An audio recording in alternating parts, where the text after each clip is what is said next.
책이 한 권 있죠. 연탄길이라고 하는 책이었잖아요. 이철환 작가가 쓴 연탄길이라고 하는 책인데 그 책 내용 중에 첫 번째 에세이를 소개하면서 오늘 설교를 시작하려고 합니다. 이 책은 무려 450만 권이나 팔렸어요. 어마어마하게 팔린 것입니다. 우리 지연자매도 앞으로 그런 날이 올 걸 기대한다고 그랬잖아요. 네. 왜냐하면 하나님이 주신 재능과 달란트가 있으니까 글 쓰는 재능, 또 그림 그리는 재능, 예술가적인 재능이 있으니까 충분히 저는 할 수 있다고 믿습니다. 아멘. 그때가 하나님께서 열어주실 때가 언제인지는 알 수 없지만 기도하면서 준비하면 반드시 하나님께서 일어나라 빛을 발하라 할 때가 오실 것입니다. 아멘.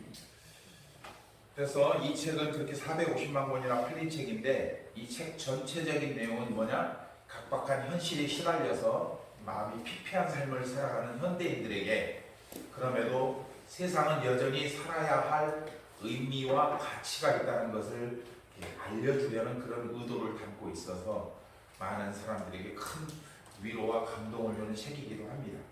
오늘은 그 중에서 첫 번째 에세이인 너에게 묻는다라는 것으로 소개할 건데 청소부 아주머니와 창수 씨라고 하는 한 직원 사이에 벌어진 이야기를 소개해 드리려고 합니다.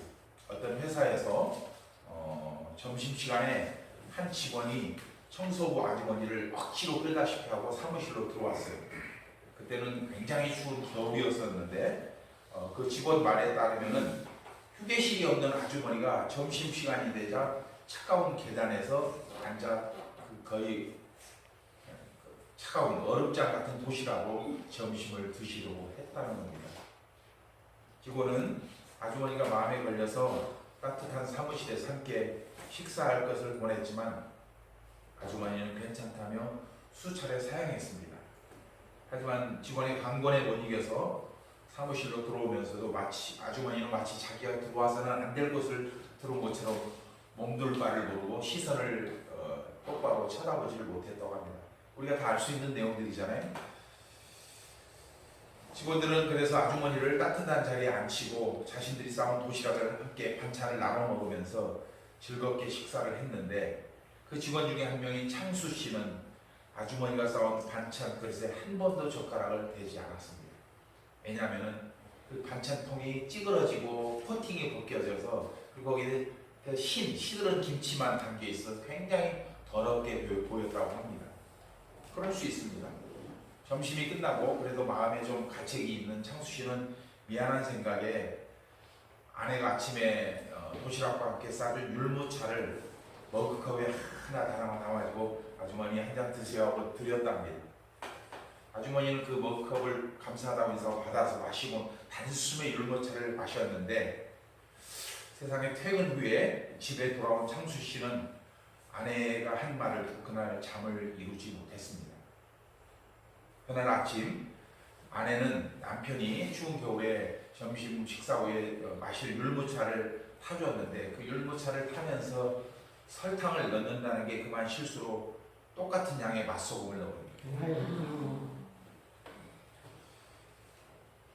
당신 아침에 가져간 율무차 다 드셨어요? 그럼 다 마셨지. 창수 씨 어쩌면 좋아요. 제가 아침에 설탕을 넣는다는 게 맛소금을 넣어버리지 뭐예요. 그런데 아주머니는 얼굴 하나 찡그리지 않고 오히려 맛있다면서 머그잔 가득 담긴 율무차를 모두 드셨던 겁니다. 자신은 군데군데 코팅이 벗겨져서 지저분하기 짝이 없는 아주머니의 반찬통을 바라보면서 얼굴을 찡그리고 젓가락도 한 번 안 댔는데 아주머니는 그토록 짠 율무차를 싫은 내색은커녕 웃는 얼굴로 마시고 심지어 창수 씨에게 감사 인사까지 했던 겁니다. 여러분, 배움이나 사회적인 명예나 지위가 그 사람의 외면을 품위 있게 만들 수가 있습니다. 하지만 진정한 내면의 품위는 그 사람의 마음 얼굴에, 마음 솜씨에 담겨 있음을 이 이야기는 보여줍니다. 그 후에 창수 씨가 그 아주머니를 어떤 마음으로 대했을지 책에는 나와 있지 않지만 우리는 익히 짐작할 수 있습니다. 만일 그 아주머니가 그리스도인이었다면 창수 씨는 분명히 신앙을 갖게 받게 되었을 것입니다.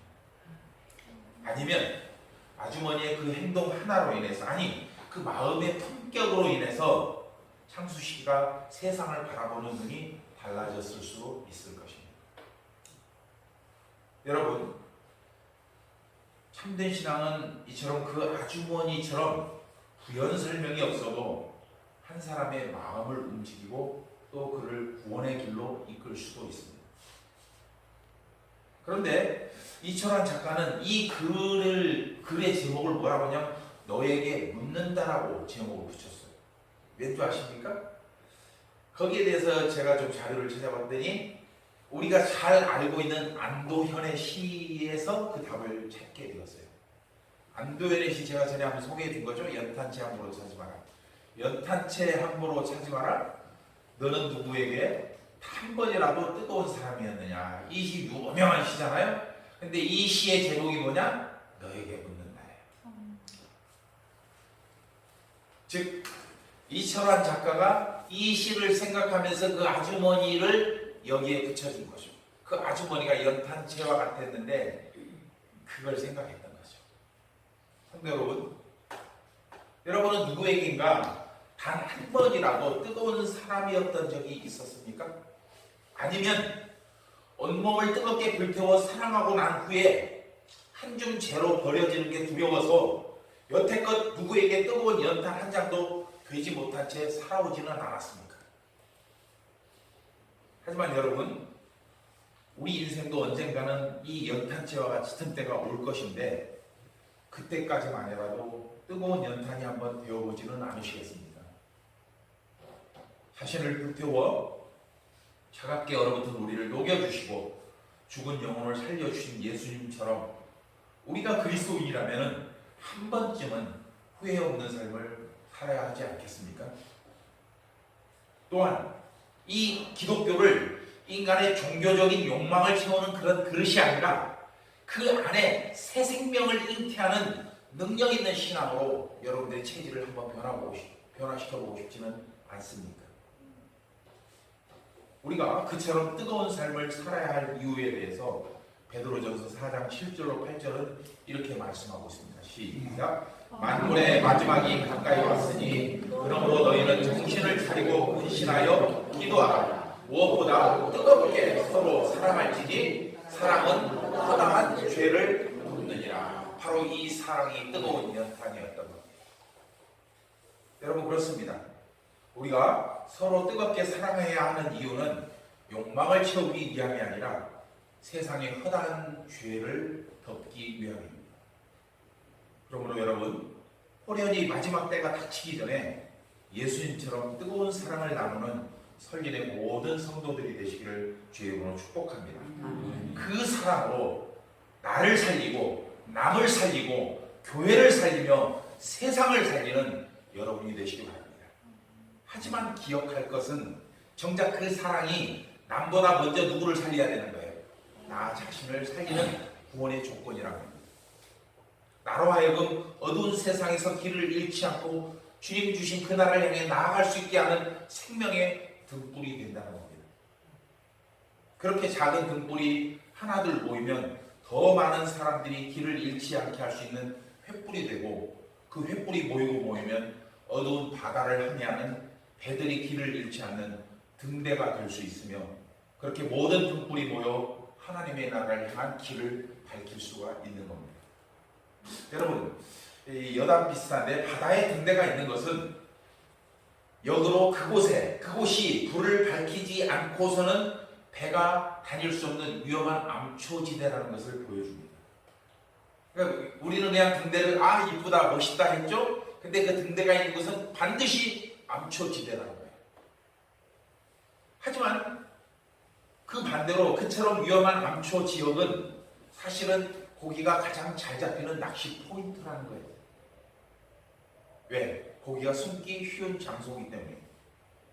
지금 말씀드렸는데 이 얘기를 복음적인 시각으로 생각해보면 바로 그 암초지대는 이 세상이라는 거예요. 배가 침몰할 위험도 있지만, 즉 우리가 복음을 전할 때 우리가 난파를 당하고 실족하고 낙심할 수도 있지만 큰 고기를 많이 잡을 수 있는 곳이 바로 세상이라는 거예요. 여러분, 예수님께서 우리에게 세상의 소금과 빛이 되라고 하신 말씀은 이처럼 험한 세상으로 들어가라는 것을 의미합니다.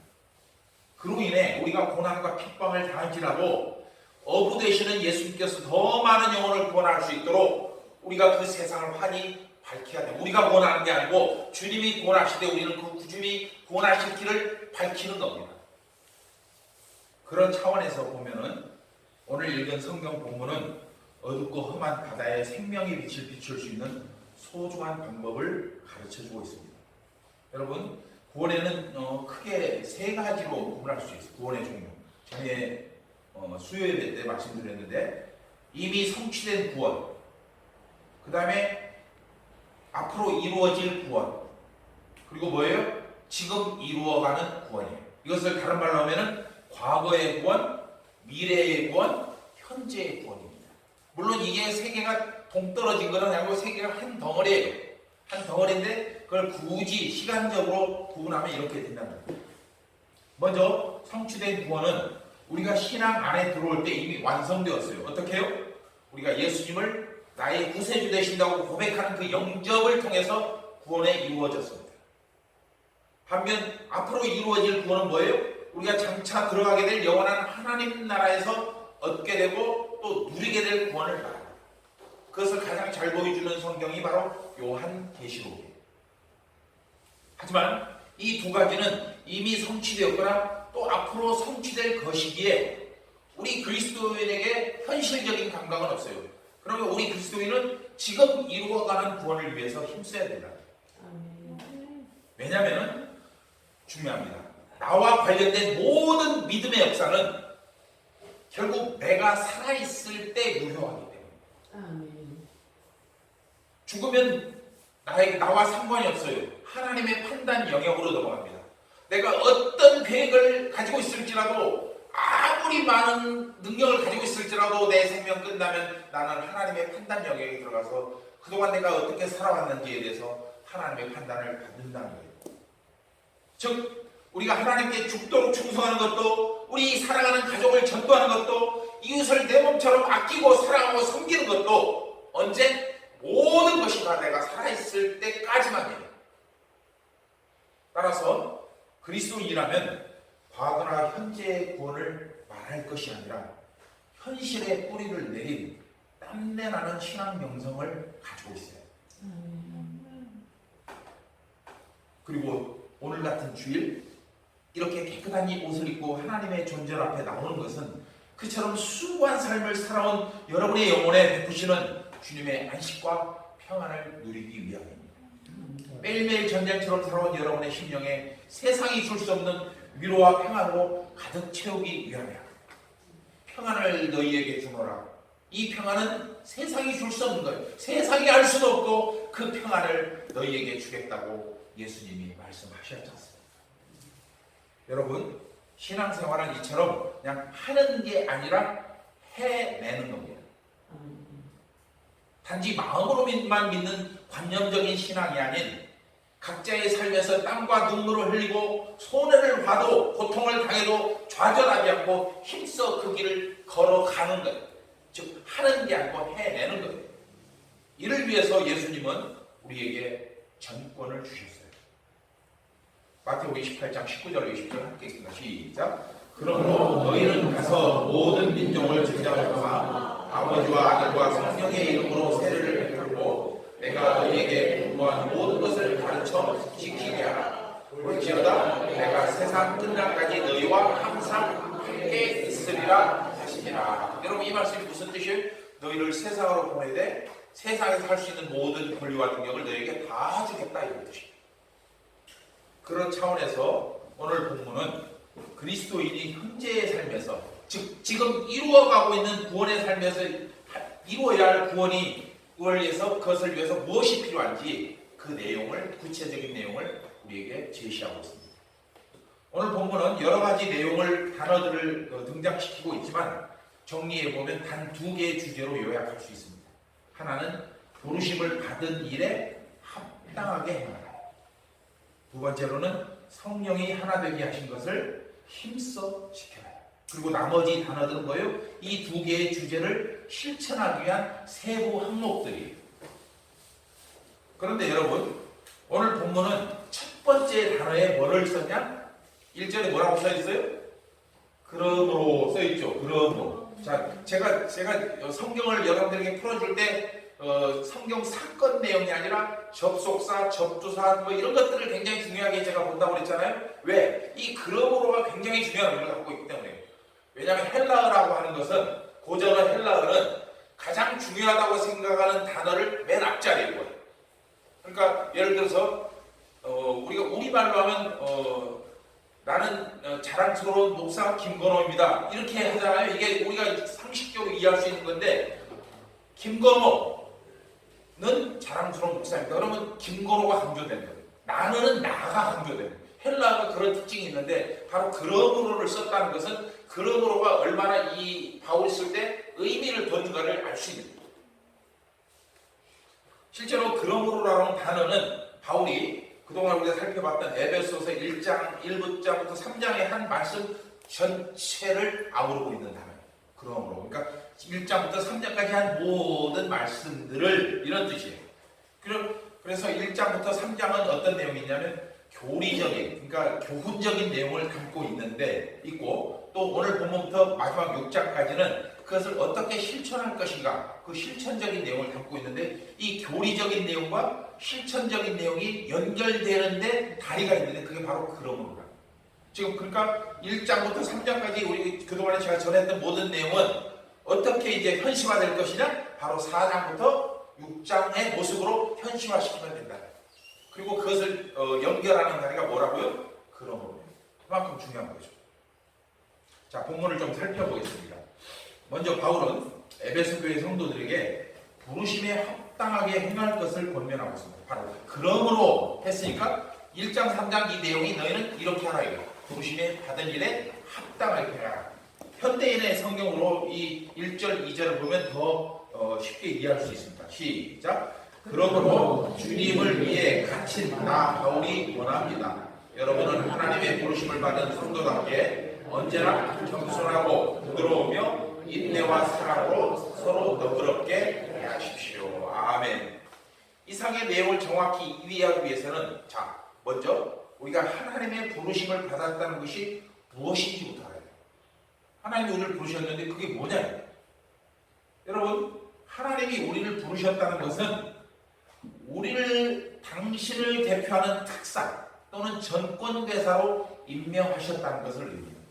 즉, 아까 우리가 마태복음 28장 말씀 읽어본 것처럼 우리를 세상으로 보내시면서 내가 너를 특사로 보냈다는 거예요. 하나님을 대신해서 보낸 거죠. 그리고 그 특사는 거기에 합당한 권세와 능력을 부여받게 되는데, 여러분 오늘 본문 2절에서 하나님이 우리에게 주신 권세와 능력이 기가 막히다는 거예요. 그게 뭐였냐? 겸손하라, 온유하라, 오래 참으라, 사랑의 안에서 서로 용납하라는 거예요. 하나님은 우리에게 권세와 능력을 주셨는데 그게 그런 거예요. 우리의 권세는 세상처럼 높아지고 휘두르는 권세가 아니라 낮아지고 인내하는 권세였다는 거예요. 하나님께서는 당신이 창조한 사람들 중에서 먼저 구원하시기로 작정한 우리를 부르셨고, 그 부르신 우리를 예수 그리스도를 믿는 믿음 안에서 의롭다고 선포하신 후에 우리를 통해서 나머지 사역, 즉 아직 구원에 이르지 못한 사람들을 구원하기로 작정을 하셨다는 겁니다. 이를 위해서 예수님은 당신의 이름으로 교회를 세워주시고 그 이름을 뭐라고 했냐? 에클레시아, 즉 부르심을 입은 자들의 모임이라고 정합니다.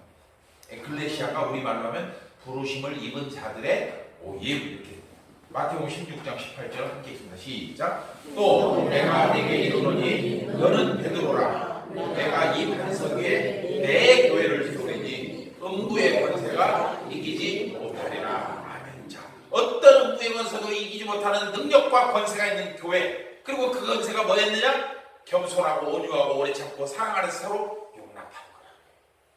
따라서 하나님의 부르심은 사망에서 생명으로의 부르심이고, 죄인에서 성도로의 부르심이며, 어둠에서 빛으로의 부르심, 분열에서 연합으로의 부르심이기에 교회와 성도는 그 부르심에 걸맞는 삶을 살아야 될 사명과 의무가 있습니다. 이를 위해 모든 성도는 하나님의 부르심에 익숙해져야 합니다.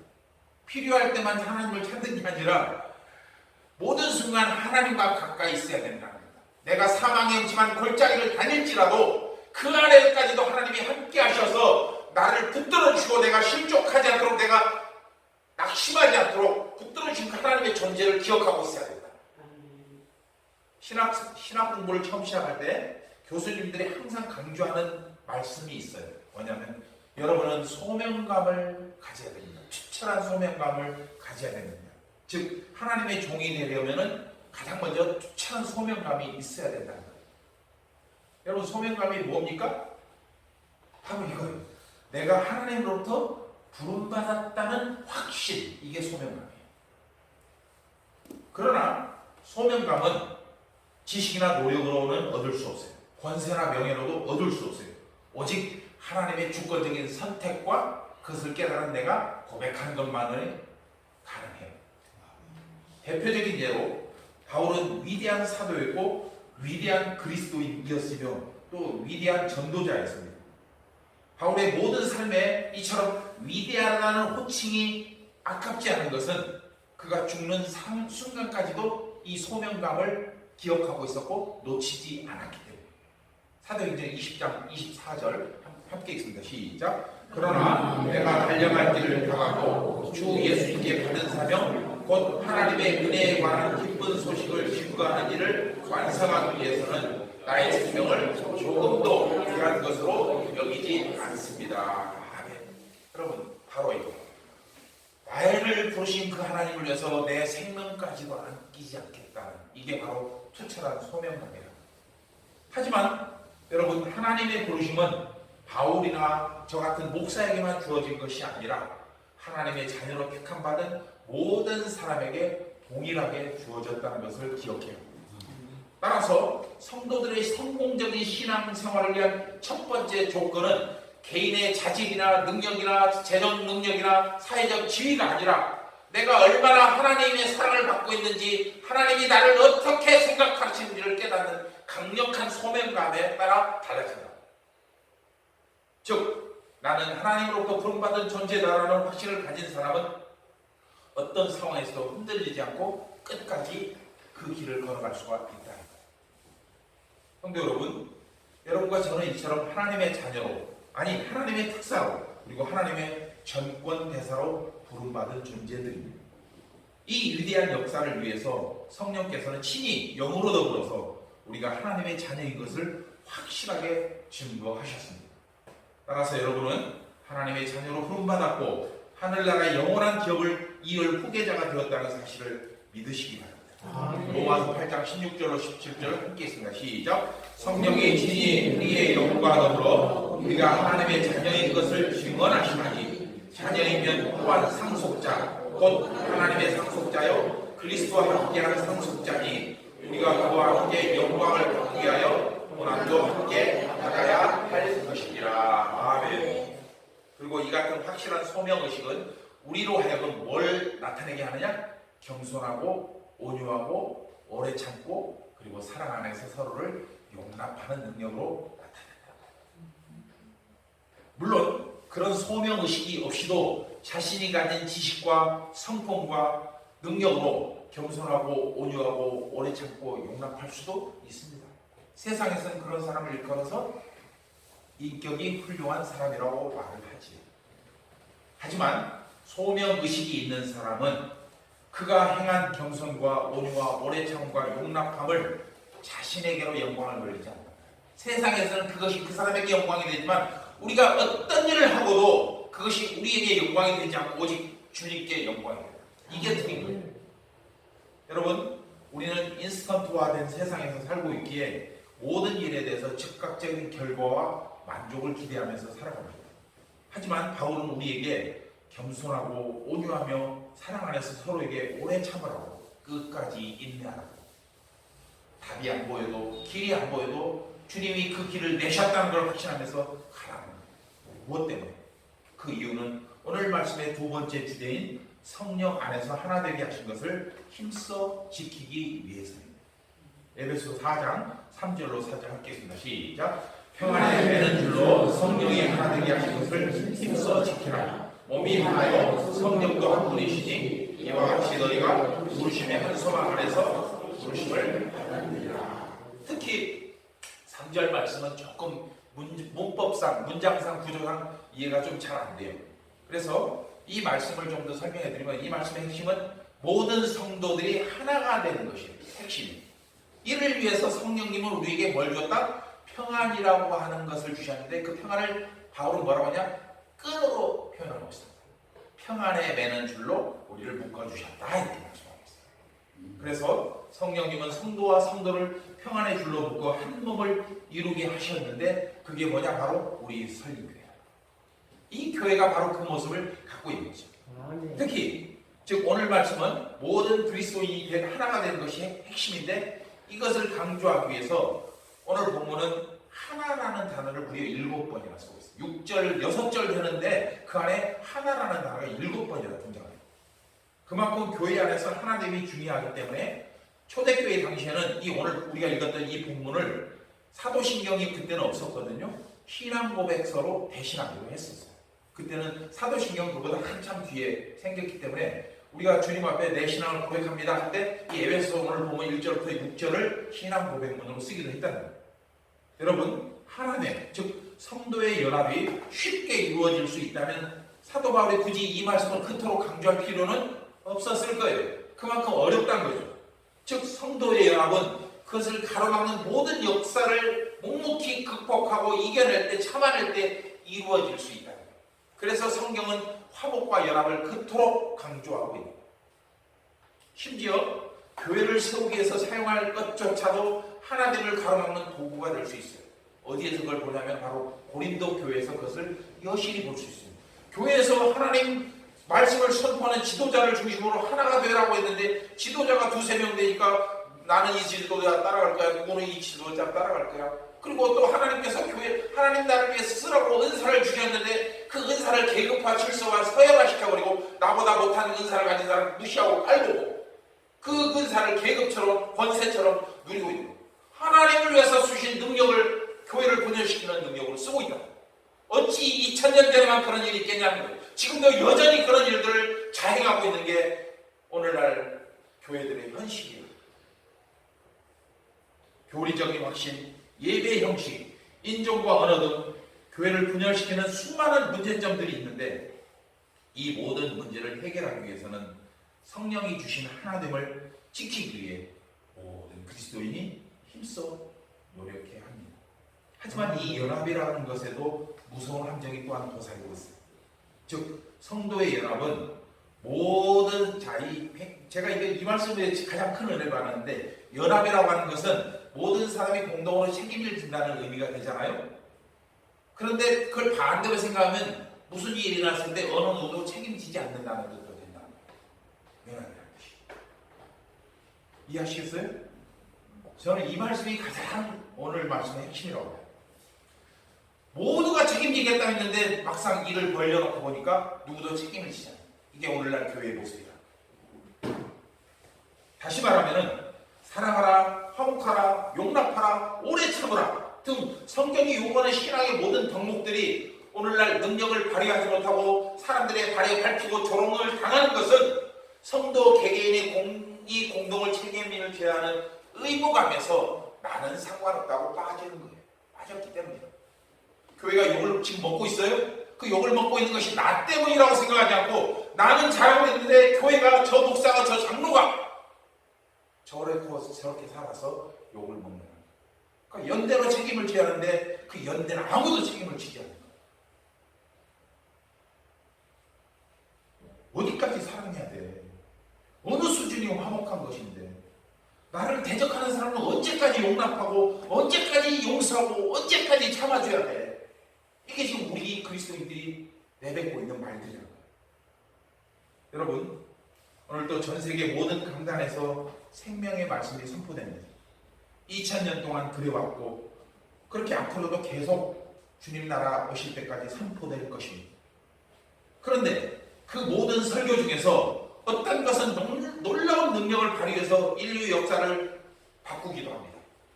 대표적인 예가 영국과 미국과 한국에서 있었던 대각성 운동입니다. 그때 그 각성 운동 모임에 참석했던 사람들이 뒤집어져서 성령으로 뒤집어져서 그들이 스스로가 각성하고 하나님을 위해서 죽음을 각오하고 헌신하겠다 함으로써 오늘날의 영국을 이루었고 오늘날의 미국을 이루었고 또 오늘날의 한국 교회를 이루었던 겁니다. 하지만 대부분의 설교는 역사 속에 있었던 모든 설교 중의 대부분은 성도들의 뇌리에서 이미 사라져버렸어요.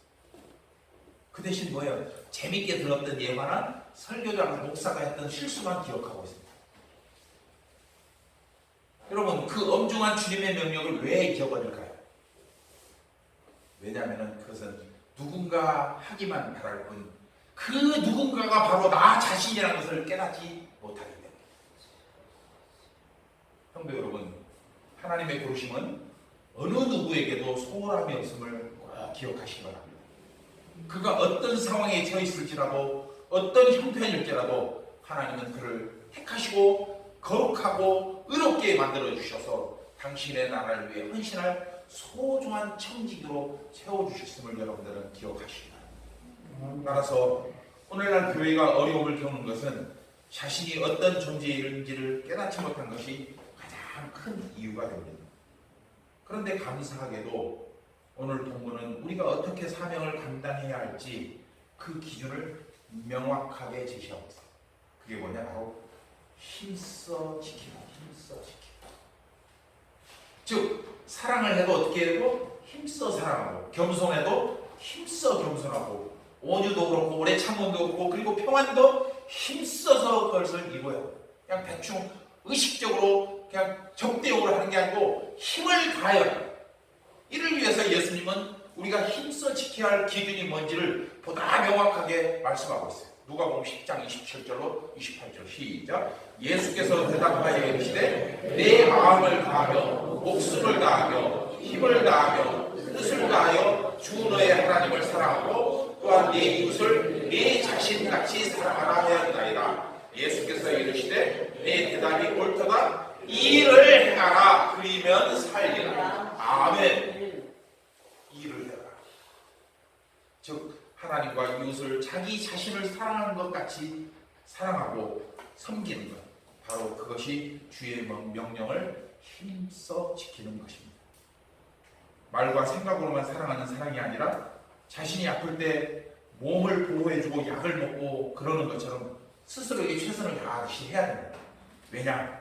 교회와 하나님 나라를 위해 아무리 좋은 생각이 있다고 해도 결국 그것을 힘써 지키지 않으면 우리는 끈과래밖에 되지 않기 때문입니다. 고린도전서 13장 1절로 3절 시작. 내가 사람의 병원과 천사의 말을 할지라도 사랑이 없으면 소리나는 우리와 우리는 꽹과리가 되고 내가 예언하는 능력이 있어 모든 비밀과 모든 지식을 알고 또 산을 옮길 만한 모든 믿음이 있을지라도 사랑이 없으면 내가 아무것도 아니고 내가 내게 있는 모든 것으로 부지하고 또 내 몸을 불쌍하게 내줄지라도 사랑이 없으면 내게 아무것도 유익이 그날에 주여 우리가 주의 이름으로 선지자 노릇을 했지 않습니까? 주님의 이름으로 섬겼지 않습니까? 내가 너희를 도무지 알지 못하니 내게서 떠나가라.